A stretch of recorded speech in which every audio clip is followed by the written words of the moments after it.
ಶಾಸ್ತ್ರಗಳಲ್ಲಿ ನನಗೆ ಸಂಭವನರಸಿ ಸತ್ಕರ್ಮಗಳ ನಡೆಸಿ ಸುಜ್ಞಾನಮತಿಯಿತ್ತು ಪ್ರತಿಪಾಲಿಸುವ ನಮ್ಮ ಅವಮಾನನು ಚಿತ್ತದಲ್ಲಿ ಆನಂದ ಸುಖವನಿ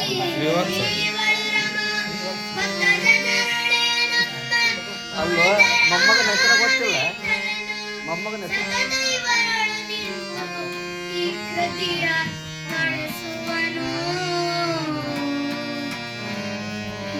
ಶ್ರೀ ಪಾದರಾಜಾಯ ನಮಸ್ತೆ ವ್ಯಾಸಯೋಗಿನಿ ನಮ ಪುರಂದರಾರ್ಯಾಯ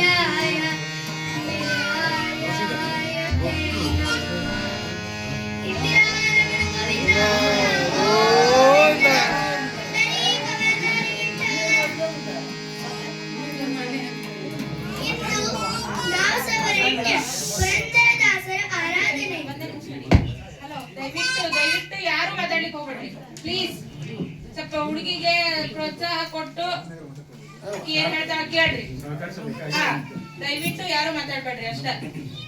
ಯಾರು ಅಡ್ಡಾಡ್ಬಾರ್ದು ನಾನು ಕೂಡ. ಇಂದು ದಾಸವರೇಣ್ಯ ಪುರಂದರದಾಸರ ಆರಾಧನೆ. ಇಂತಹ ಪುಣ್ಯ ದಿನದಂದು ಶ್ರೀ ಪುರಂದರದಾಸರ ಜೀವನ ಸಾಧನೆಗಳನ್ನು ಕೀರ್ತನ ರೂಪದಲ್ಲಿ ತಮ್ಮೆಲ್ಲರ ಮುಂದೆ ಪ್ರಸ್ತುತಿಪಡಿಸಲು ತಮ್ಮ ಆಶೀರ್ವಾದವನ್ನು ಬೇಡುತ್ತೇನೆ. ಕೀರ್ತನ ಆರಂಭ ಕಾಲದಲ್ಲಿ ಕಥಾನಾಯಕರಾದ ಶ್ರೀ ಪುರಂದರದಾಸರ ಚರಣ ಕಮಲಗಳಿಗೆ ಸರಸಾಷ್ಟಾಂಗ ಪ್ರಣಾಮ ಮಾಡಿ ದಾಸವರೇಣ್ಯರ ಕೀರ್ತನ ಸೇವೆಗೆ ಯಾವುದೇ ಬಾರದಂತೆ ಪ್ರಪ್ರಥಮವಾಗಿ ವಿಘ್ನ ನಿವಾರಕನಾದ ಗಣಪತಿಯ ಧ್ಯಾನವನ್ನು ಮಾಡೋಣ.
ನ್ಯಾಯಕ್ಕೆ ಸಮಾಜೋದ್ಧಾರಕ್ಕೆ ನೈತಿಕತೆಯನ್ನು ಸಾರುವ ಕೀರ್ತನ ಸುಲಾದಿ ಉಗಾಭೋಗ ಪದ ಮುಂತಾದವುಗಳನ್ನು ರಚಿಸಿ ನಾಡಿಗೆ ಜನತೆಗೆ ಪ್ರಾತಸ್ಮರಣೀಯರಾದರು. ಅಂತಹ ಮಹನೀಯರ ಜೀವನ ಸಾಧನೆಗಳನ್ನು ಕೀರ್ತನ ರೂಪದಲ್ಲಿ ಯಥಾಮತಿಯಾಗಿ ತಮ್ಮ ಮುಂದೆ ಇಂದು ಮಂಡಿಸಲು ಪ್ರಯತ್ನಿಸುತ್ತೇನೆ. ಅದಕ್ಕೂ ಮುಂಚೆ ತಮ್ಮೆಲ್ಲರ ಆಶೀರ್ವಾದವನ್ನು ಬಯಸುತ್ತೇನೆ. ದಾಸರೆಂದರೆ ಪುರಂದರದಾಸರಯ್ಯ.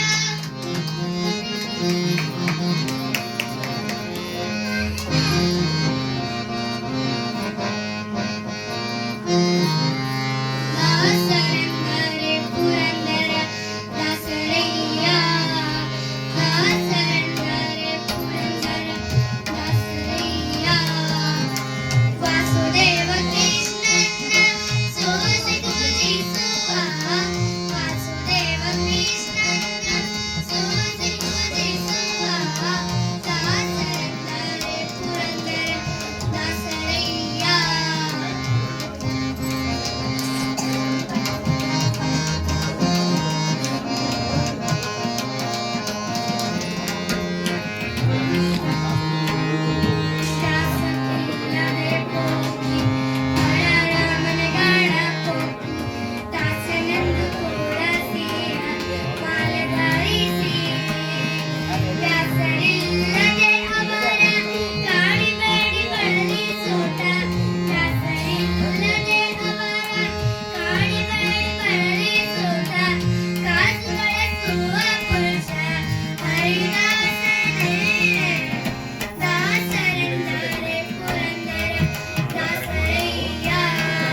ಪ್ರಶಂಸೆ ಪಡೆದ ಪುರಂದರದಾಸರ ಪೂರ್ವದ ಹೆಸರು ಶ್ರೀನಿವಾಸ ನಾಯಕನೆಂದಾಗಿತ್ತು.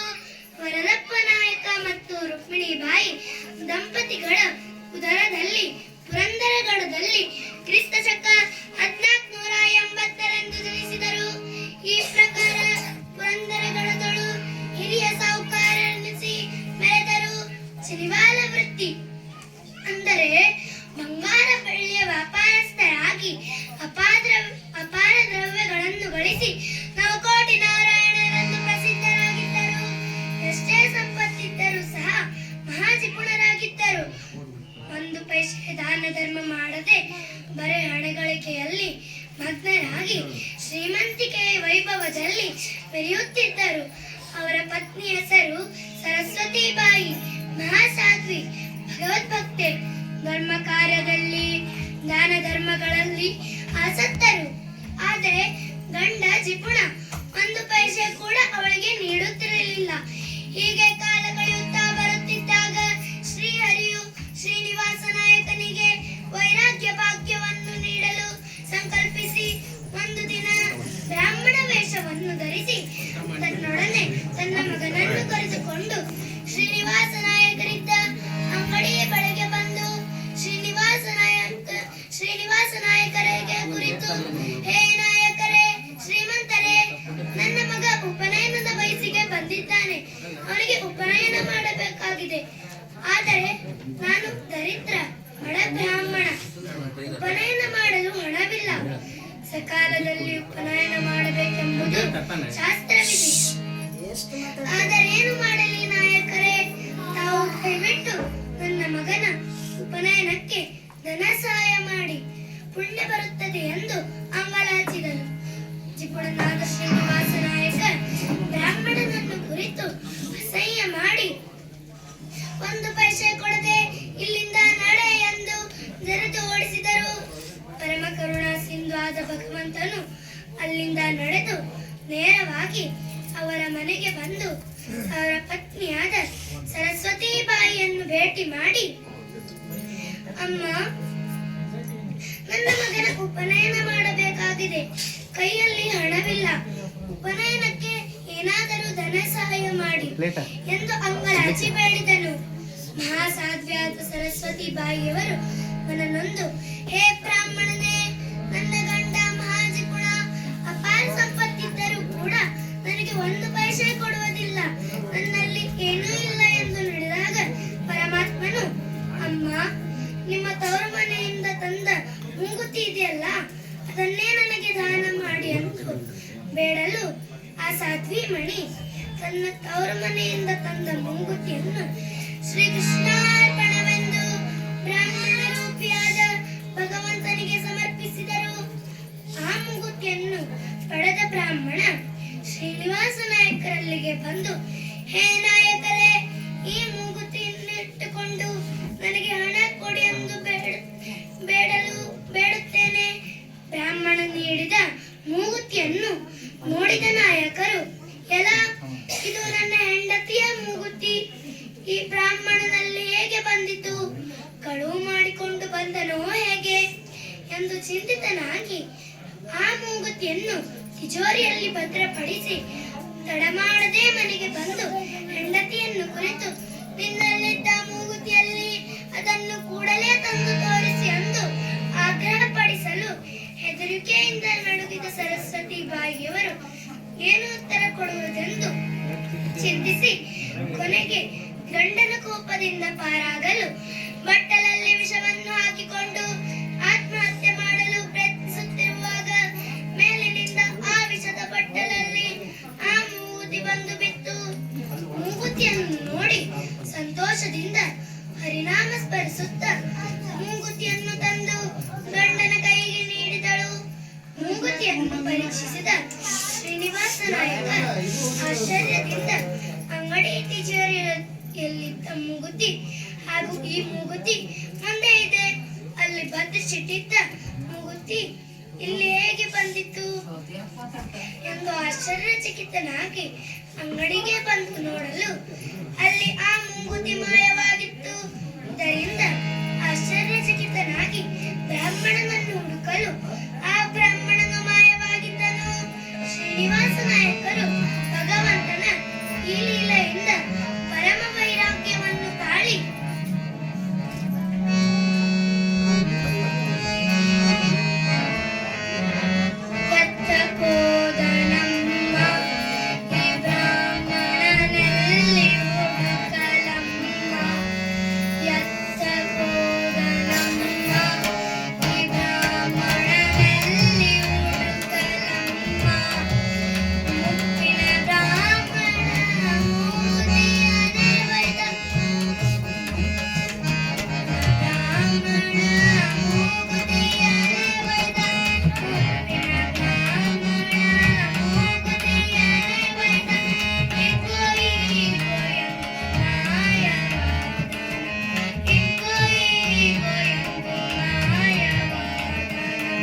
ತಾಳಿದರು.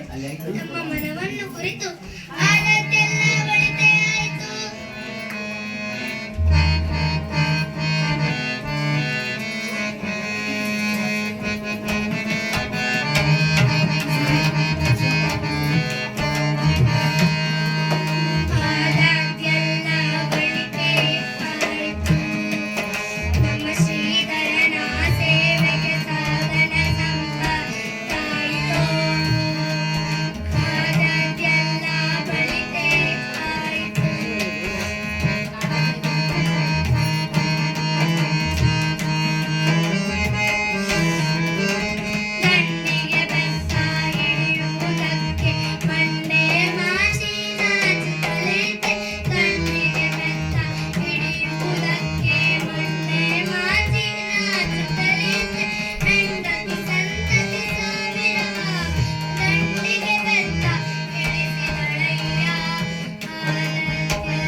ಎಂದು ಆಡುತ್ತಾ ತಮ್ಮಲ್ಲಿರುವ ಮನೆ, ಧನ, ಧಾನ್ಯ, ವಾಹನ ಇತ್ಯಾದಿಯಾಗಿ ಸಕಲ ಸಂಪತ್ತನ್ನು ಕನಸೊಮ್ಮೆಂದು ಬಗೆದು ತುಳಸಿ ದಳವನ್ನಿಟ್ಟು ಶ್ರೀ ಕೃಷ್ಣಾರ್ಪಣಮಸ್ತು ಎಂದು ಭಗವಂತನಿಗೆ ಅರ್ಪಿಸಿ ವೈರಾಗ್ಯವನ್ನು ತಾಳಿ ಹೆಂಡತಿ ಮಕ್ಕಳೊಡನೆ ಹರಿದಾಸ ಪಥವನ್ನು ಅನುಸರಿಸಿದರು.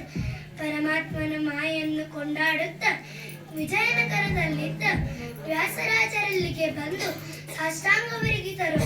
ಅವರ ಕರುಣೆಯಿಂದ ಪುರಂದರ ವಿಠಲನೆಂಬ ಅಂಕಿತವನ್ನು ಪಡೆದು ಪರಮ ವೈಷ್ಣವರಾಗಿ ಹರಿದಾಸರಾದರು. ಇಂದಿರಾ ರಮಣ ಗೋವಿಂದ ಗೋವಿಂದ ಪುಂಡರೀಕ ವರದಹರಿ ವಿಠಲ್. ಶ್ರೀ ವ್ಯಾಸರಾಜರ ಸಾನ್ನಿಧ್ಯದಲ್ಲಿದ್ದ ಹರಿದಾಸರಾದ ಕನಕದಾಸರು, ವೈಕುಂಠದಾಸರು, ಶ್ರೀವಾದಿರಾಜರು ಇತ್ಯಾದಿ ಹರಿದಾಸರೊಡನೆ ಒಡಗೂಡಿ ಹರಿದಾಸರಲ್ಲಿ ನಿರತರಾಗಿ ದಾಸ ದೀಕ್ಷಾ ವೃತ್ತದಲ್ಲಿದ್ದರು. ಹರಿದಾಸರಾಗಿ ಸರ್ವ ಸಮರ್ಪಣ ಭಾವದಿಂದ ಪುಣ್ಯಕ್ಷೇತ್ರಗಳನ್ನು ದರ್ಶನ ಮಾಡುತ್ತಾ ತಮ್ಮ ಜೀವಿತದ ಅವಧಿಯಲ್ಲಿ 4,75,000 ವರ್ಣಮಾವಳಿಗಳನ್ನು ರಚಿಸಿ ಹರಿಗೆ ಸಮರ್ಪಿಸಿದರು.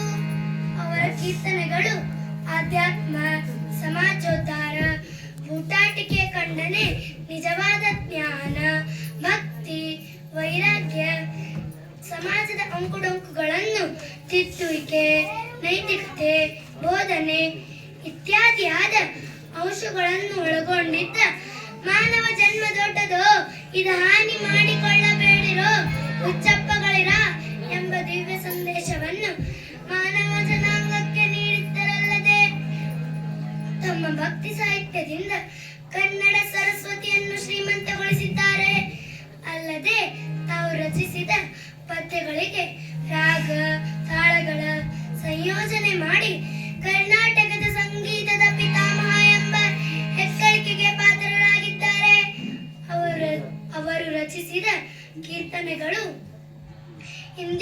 ಜನಸಾಮಾನ್ಯರಲ್ಲಿ ಅಚ್ಚಳಿತೆ ಉಳಿದುಕೊಂಡು ಬಂದಿವೆ.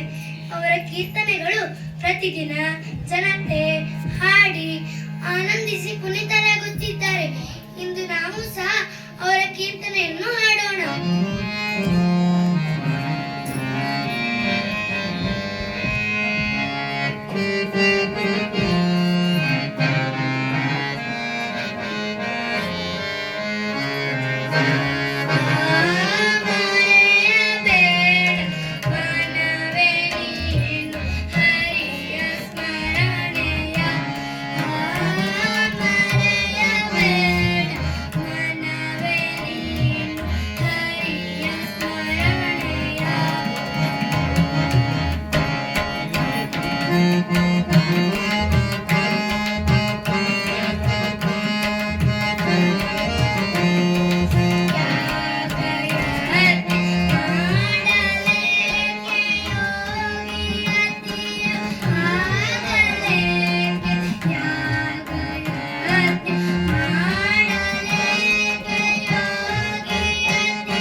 ಪುರಂದರದಾಸರ ಆರಾಧನೆಯ ಈ ಪುಣ್ಯ ದಿನದಂದು ದಾಸವರೇಣ್ಯರ ಜೀವನ ಸಾಧನೆ ಕುರಿತಾಗಿ ಕೀರ್ತನ ರೂಪದಲ್ಲಿ ಅವರಿಗೆ ಸಮರ್ಪಣೆ ಮಾಡಿದ್ದೇನೆ.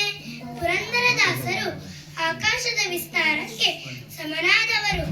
ಅಂತಹ ಮಹಾತ್ಮರ ಕುರಿತಾಗಿ ನಾನು ನನ್ನ ತದಲ ನುಡಿಯಲ್ಲಿ ಕೀರ್ತನ ಸೇವೆಗೆ ಯಾವುದೇ ವಿಘ್ನ ಕೀರ್ತನ ರೂಪದಲ್ಲಿ ಪುರಂದರದಾಸರ ಹಾಗೂ ಅವರ ಅಂತರ್ಯಾಮಿಯಾದ ಪುರಂದರ ವಿಠಲನ ಪಾದಕ್ಕೆ ಹಾಗೂ ಭಗವತ್ ಭಕ್ತರಾದ ತಮ್ಮೆಲ್ಲರ ಪಾದಕ್ಕೆ ಸಮರ್ಪಣೆ ಮಾಡುತ್ತ ಮಂಗಳವನ್ನು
ಬಾಪಣ ನಮಸ್ಕಾರ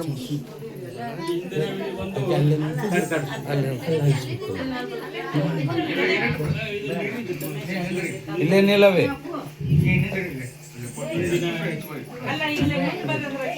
ದಾಸವರಣ್ಯ ಪುರಂದರದಾಸರ ಆರಾಧನೆ ನಿಮಿತ್ತವಾಗಿ ಬೆಳಗ್ಗೆಯಿಂದ ಅನೇಕ ಧಾರ್ಮಿಕ ಕಾರ್ಯಕ್ರಮಗಳನ್ನು ನಾವೆಲ್ಲರೂ ಸಾಕ್ಷೀಭೂತವಾಗಿ ನಾವು ಅದನ್ನು ನೋಡಿದ್ದೀವಿ ಮತ್ತು ಪುನೀತರು ಕೂಡ ಆಗಿದ್ವಿ. ಈ ಸಾಯಂಕಾಲದ ಈ ಸಂದರ್ಭದ ಈ ಕಾರ್ಯಕ್ರಮವನ್ನು ನೋಡಿಕೊಂಡು ನಮಗೆ ಮನಸ್ಸು ತುಂಬಿ ಬಂದಿದೆ. ಯಾಕಂದರೆ ದಾಸವರಣ್ಯರು ಹಾಕಿಕೊಟ್ಟಿರ್ತಕ್ಕಂಥ ಮಾರ್ಗದಲ್ಲಿ ನಮ್ಮ ಪುಟ್ಟ ಪುಟ್ಟ ಮಕ್ಕಳು ಮಾಡಿರ್ತಕ್ಕಂಥ ಈ ಸಾಧನೆಗಳನ್ನು ನಾವು ನೋಡಿದಾಗ ಬಹುಶಃ ಸಾಧ್ಯವೇ ಅನ್ನತಕ್ಕಂಥ ಆಶ್ಚರ್ಯ ಕೂಡ ನಮಗೆ ಉಂಟಾಗ್ತದೆ. ಇಂದಿನ ಕಾಲದಲ್ಲಿ ಈ ಒಂದು ಕೀರ್ತನವನ್ನ ರಚನೆ ಮಾಡಬೇಕು ಅಂತ ನನಗೆ ಗುರುರಾಜ್ ಅವರು ಇಲ್ಲಿಂದ ಫೋನ್ ಮಾಡಿದಾಗ, ರಮೇಶ್ ಒಂದೆರಡು ಸಾರಿ ಫೋನ್ ಮಾಡಿದಾಗ ನನಗೆ ಯೋಚನೆ ಬಂತು, ಪುರಂದರದಾಸರ ಉದ್ದಗಲಗಳು ಬಹುಶಃ ಸಮುದ್ರಕ್ಕೆ ಹೇಗೆ ನಾವು ಎಣಿಸ್ಲಿಕ್ಕೆ ಸಾಧ್ಯವಿಲ್ಲವೋ ಅಥವಾ ಅಂಬರವನ್ನು ಆಕಾಶವನ್ನ ಆ ರೀತಿ ಅಳೆಯಲಿಕ್ಕೆ ಕೈತಗಳನ್ನು ಅಳೆಯಲಿಕ್ಕೆ ಸಾಧ್ಯವಿಲ್ಲವೋ ಅಂತ ಮಹನೀಯರಾಗಿರ್ತಕ್ಕಂಥ ಪುರಂದರದಾಸರ ಮಹತ್ವಪೂರ್ಣ ಕೊಡುಗೆಗಳನ್ನ, ಅವರ ಜೀವನ ಚರಿತ್ರೆ ಹಾಗೂ ಸಾಧನೆಗಳನ್ನ ಈ ಪುಟ್ಟ ಮಗುವಿನಿಂದ ಹೇಗೆ ಹೇಳಿಸಬೇಕು ಅನ್ನತಕ್ಕಂಥದ್ದು ದೊಡ್ಡ ಸವಾಲಾಗಿ ಪರಿಣಮಿಸಿದ್ದು ನಿಜ. ಯಾಕಂದ್ರೆ ಪುರಂದರದಾಸರ ಕುರಿತಾಗಿ ಅನೇಕ ವಿದ್ಯಾರ್ಥಿಗಳು ಅನೇಕ ಬಾರಿ ದಾಸ ಸಾಹಿತ್ಯದ ಬಗ್ಗೆ ವಿಶ್ಲೇಷಣೆ ಮಾಡಿದ್ದೇನೆ. ಆದರೆ ಈ ಮಗುವಿನ ಹಂತಕ್ಕೆ ವ್ಯಾಸಕೂಟದಿಂದ ದಾಸಕೂಟದ ಹಂತಕ್ಕೆ, ದಾಸಕೂಟದಿಂದ ಈ ಮಗುವಿನ ಹಂತಕ್ಕೆ ಈ ಕೀರ್ತನೆಯನ್ನ ತರಬೇಕಾದ್ರೆ ಬಹುಶಃ ಈ ದಾಸರೇ ನನ್ನಿಂದ ಆ ರಚನೆಯನ್ನು ಮಾಡಿಸಿದ್ದಾರೆ ಅಂತ ಅನ್ಬೇಕು ಹೊರತಾಗಿ ನನಗೆ ಸಾಧ್ಯವಿಲ್ಲ. ಆ ಪುಟ್ಟ ಮಗುವಿನಿಂದ ಈ ಸಾಧನೆಯನ್ನು ಹೇಗೆ ಹೇಳಿಸುವುದು, ಅದು ಎಷ್ಟು ಸುಂದರವಾಗಿ ಆಕೆ ರಾಗ ಸಂಯೋಜನೆಗಳನ್ನ ಮಾಡಿಬಿಟ್ಟು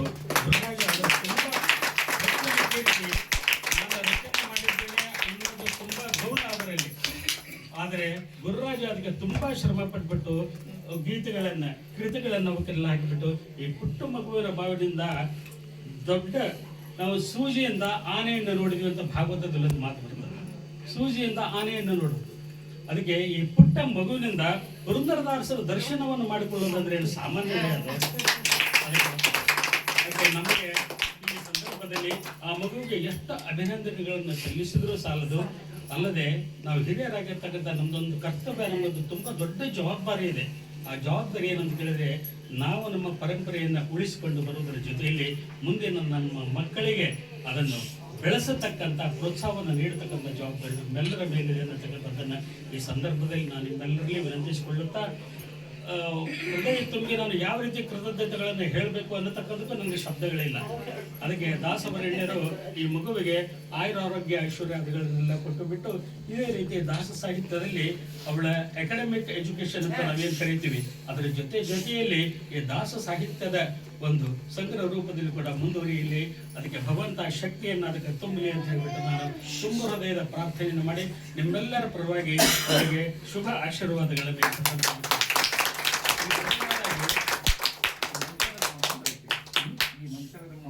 ಈ ಬಂತನದ ಪರಂಪರೆಯ ಮೊಮ್ಮಗಳೇ ಆದ್ದರಿಂದ ಸುಲಭವಾಗಿ ಅವಳಿಗೆ ಪುರಂದರದಾಸರ ಆ ಕೀರ್ತನೆ, ಅವಳಿಗೆ ಈ ಕೀರ್ತನವನ್ನು ಮಾಡ್ತಕ್ಕಂಥ ಸಾಮರ್ಥ್ಯ ಆ ಪುರಂದರದಾಸರೇ ಅವಳಿಗೆ ಕರುಣಿಸಿಬಿಟ್ಟಿದ್ದಾರೆ ಅಂತ ಅಂದ್ರೆ ಅತಿಶಯೋಕ್ತಿ ಅನ್ನಲ್ಲ.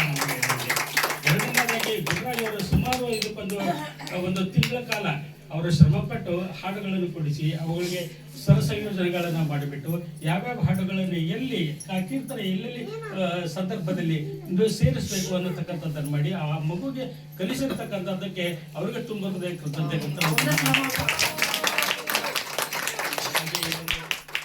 ಪೂರ್ಣವಾಗಿರ್ತಕ್ಕಂಥ ಈ ಕಾರ್ಯಕ್ರಮವನ್ನ ನಮ್ಮ ಬಹುಶಃ ಹರಿವಾಯು ಗುರುಗಳ ಅನುಗ್ರಹದಿಂದಲೇ ಇದು ಆಗ್ಲಿಕ್ಕೆ ಸಾಧ್ಯ.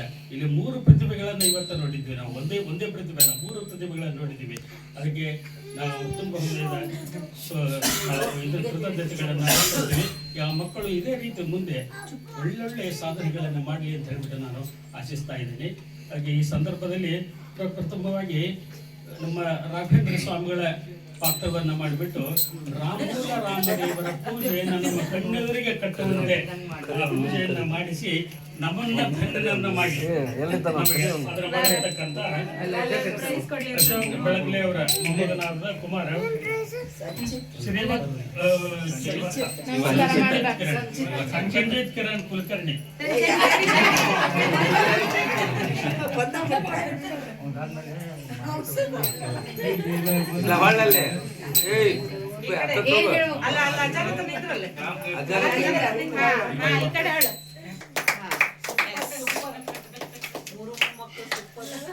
ಆಮೇಲೆ ಈ ಕೀರ್ತನೆಯಿಂದ ನಡೆಸಿಕೊಟ್ಟಿರ್ತಕ್ಕಂಥ ನೀವೆಲ್ಲ ಕೀರ್ತನೆಯನ್ನ ಬಹುಶಃ ಕೇಳ್ಬಿಟ್ಟು ಬಹಳ ಸಂತೋಷ ಪಟ್ಟಿದ್ದೀರಿ ಅನ್ನತಕ್ಕಂಥದ್ದು ನಿಮ್ಮ ಭಾವಗಳಿಂದಲೇ ನನಗೆ ಗೊತ್ತಾಗ್ತದೆ, ಆ ಕರತಾನಂದದಿಂದ ಗೊತ್ತಾಗ್ತದೆ. ಅದಕ್ಕೆ ಅವಳಿಗೆ ಇನ್ನೊಂದು ಬಾರಿ ನಾವು ಕೃತಜ್ಞತೆಗಳನ್ನು ಹೇಳ್ಬಿಟ್ಟು ಕುಮಾರಿ ಸೃಷ್ಟಿ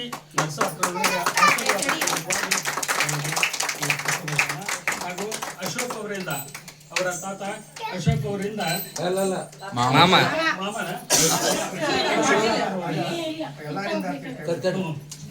ತಮ್ಮ ಭಕ್ತಿಯ ಕಾಣಿಕೆಯನ್ನು ನೋಡ್ರಿ ಅಶೋಕ್ ಪಾಟೀಲ್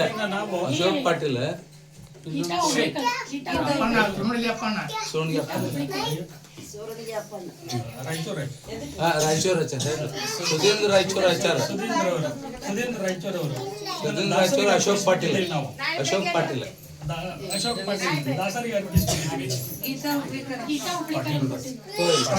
ಪಾಟೀಲ್ ಬ್ರದರ್ಸ್ ಅವರು ಅಶೋಕ್ ಬದ್ರಿ ಮತ್ತು ಆನಂದ್ ಪಾಟೀಲ್ ಸೋಣಿಗೆ R H Kulkarni R H Kulkarni ಅವರು ಗೀತಾ ಹುಬ್ಳಿಕರ್ ಅವರು ಎಲ್ಲ ಈ ಎಲ್ಲರೂ ನೀವು ಈ ಹಣದ ರೂಪದಲ್ಲಿ ಕೊಟ್ಟಿದ್ದನ್ನ ಅದು ಸರಸ್ವತಿ ರೂಪವಾಗಿ ಪರಿಣಮಿಸಿ ಅವಳಲ್ಲಿ ಅದು ಅಭಿವೃದ್ಧಿಸಲಿ ಅಂತ ಹೇಳ್ಬಿಟ್ಟು ನಾನು ಪ್ರಾರ್ಥನೆಯಿಂದ ಬರ್ತಾ ಆ ಮಗುವಿಗೆ ಶುಭ ಕೋರ್ತಾ ಇದ್ದೀನಿ.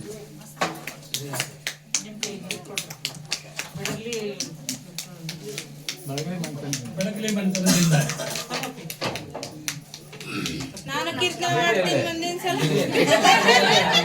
ನಮ್ಮ ಖ್ಯಾತ ಗಾಯಕರಾದ ವೆಂಕಟೇಶ್ ಜೋಶಿ ಆಶೀರ್ವಾದಪೂರ್ವಕವಾಗಿ ಪ್ರೋತ್ಸಾಹವನ್ನು ನೀಡಿದ್ದಾರೆ. ಈ ಬೆಳಗ್ಗೆ ಮಂಟಪದಲ್ಲಿ ನಡೆಯುತ್ತಿರುವಂತಹ 29ನೇ ವರ್ಷ ಈ ಪುರಂದರಾತ್ರ ಉತ್ಸವ ಕಾರ್ಯಕ್ರಮದಲ್ಲಿ ಈ ವರ್ಷ ಹೊಸ ಪ್ರತಿಭೆಗಳು ನಮಗೆ ಮೂಡಿ ಬಂತು, ಬಹಳ ಸಂತೋಷ ಆಗ್ತದೆ. ಬೆಳಗ್ಗೆ ಮಂಟಪಂತೂ 31ನೇ ವರ್ಷ ತೆಗಿರಿ ಫೋಟೋ ತೆಗಿದ್ವಿ 96 30 ವರ್ಷ ಎಲ್ಲರಿಗೂ ನನ್ನ ಅನಂತ ನಮಸ್ಕಾರಗಳು. 96 26 ಇದೆ ಎಲ್ಲರಿಗೂ 95 ರೀ ಅನಂತ ನಮಸ್ಕಾರ.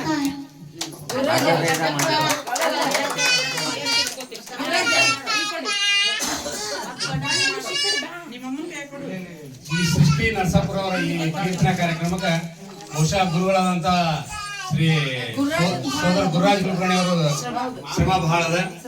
ಇದು ಈಗ ನಮ್ ಕಾಕನ ಬಹಳ ನೆನಪಾಗ್ಲಿಕ್ಕೆ, ಯಾಕಂದ್ರೆ ಅವ್ರು ಇನ್ನೊಂದು 10 ವರ್ಷ ಇರ್ಬೇಕಾಗಿತ್ತು ಅನ್ಸ್ಲಿಕ್ಕೆ ನಮ್ಗೆ. ಇನ್ನು ಎಷ್ಟು ಪ್ರತಿಭೆಗಳು ಅವ್ರು ಬೆಳಕಿತ್ತಿರ್ತಾರೆ ಏನೋ, ಅದೇ ಅವರ ದಾರಿಯಲ್ಲೇ ಸಾಗುತ್ತಿರುವಂತ ನಮ್ಮ